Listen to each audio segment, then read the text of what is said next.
अफगानिस्तान से सीखो।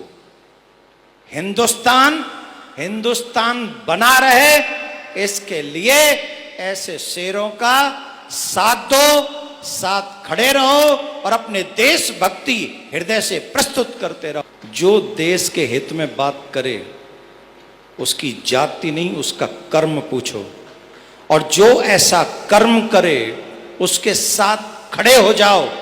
क्योंकि आजकल बोलने वाले बहुत कम लोग हैं। अगर कुछ लोग जो बोलने वाले हैं उनके साथ आप खड़े नहीं होगे तो मैं दावे से कहता हूं एक दिन इस देश में कोई बोलने वाला नहीं बचेगा। दुर्योधन का ननिहाल गंधार अब कंधार बन गया। राजा भरत का ननिहाल कैकेय अब पेशावर बन गया। चाणक्य तक्षशिला रावलपिंडी बन गया। कुंभकर्ण का कुंभा अब काबुल बन गया। पूरी दुनिया से हम गायब हो चुके हैं।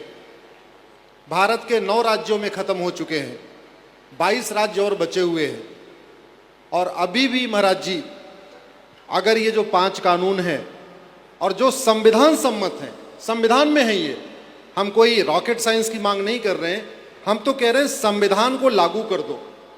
संविधान कहता है समान शिक्षा हो, संविधान कहता है समान नागरिक संहिता हो, संविधान कहता है घुसपैठियों के खिलाफ कठोर कानून होना चाहिए, संविधान कहता है जनसंख्या नियंत्रण कानून होना चाहिए, संविधान कहता है धर्मांतरण नियंत्रण कानून होना चाहिए। तो हम तो वो 20% बचे हुए संविधान को लागू करने की लड़ाई लड़ रहे, हम कुछ नया नहीं मांग रहे। और आप महाराज जी, संविधान जैसा आपने हमें खुद ही बताया, संविधान 2 शब्दों से मिलकर बना है, समधन विधान। समधन विधान बराबर संविधान। ऐसा विधान जो सबके लिए समान रूप से लागू हो उसको कहते हैं संविधान। लेकिन दुर्भाग्यवश आप जरा देखिए, पाकिस्तान के अल्पसंख्यक कहते हैं हमको बराबर अधिकार दे दो, भारत का बहुसंख्यक कह रहा हमको बराबर अधिकार दे दो। पाकिस्तान का अल्पसंख्यक कहता है धर्मांतरण विरोधी कानून बनाओ, भारत का बहुसंख्यक कह रहा है धर्मांतरण विरोधी कानून बनाओ। भारत में एक भी चर्च, एक भी दरगाह, एक भी मज़ार, एक भी मस्जिद सरकार के कंट्रोल में नहीं है। 4 लाख मंदिर सरकार के कंट्रोल में है। वही लड़ाई हम सुप्रीम कोर्ट में लड़ रहे हैं।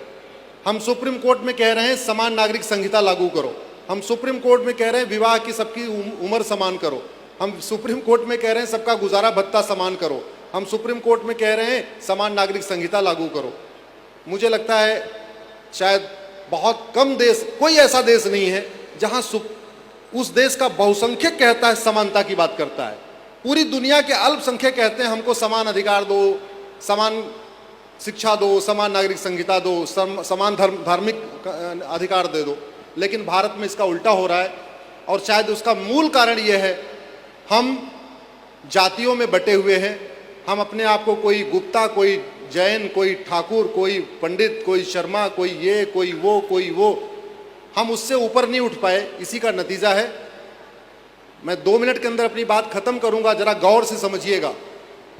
राम जेठमलानी पाकिस्तान के बहुत संभ्रांत परिवार के आदमी थे, लेकिन जब भागते समय उनके हाथ में केवल 10 रुपए की नोट थी।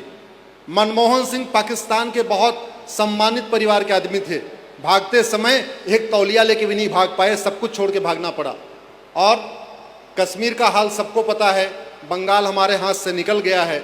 जितना बचा हुआ है उसी को हम बचा लें, उसी की बचाने की लड़ाई महाराज जी आप जैसे गुरुओं के कृपा से हम लड़ रहे हैं। आपकी प्रेरणा रहेगी, आप सबका सहयोग रहेगा, ये लड़ाई जारी रहेगी। हम तो यही कहते हैं, हम रहें ना रहें, हमारा भारत बचना चाहिए, हम रहें ना रहें, हमारा सनातन बचना चाहिए। बहुत बहुत धन्यवाद। आप भी रहेंगे, आपका भारत भी रहेगा, आप भी रहेंगे, आपका सनातन भी रहेगा।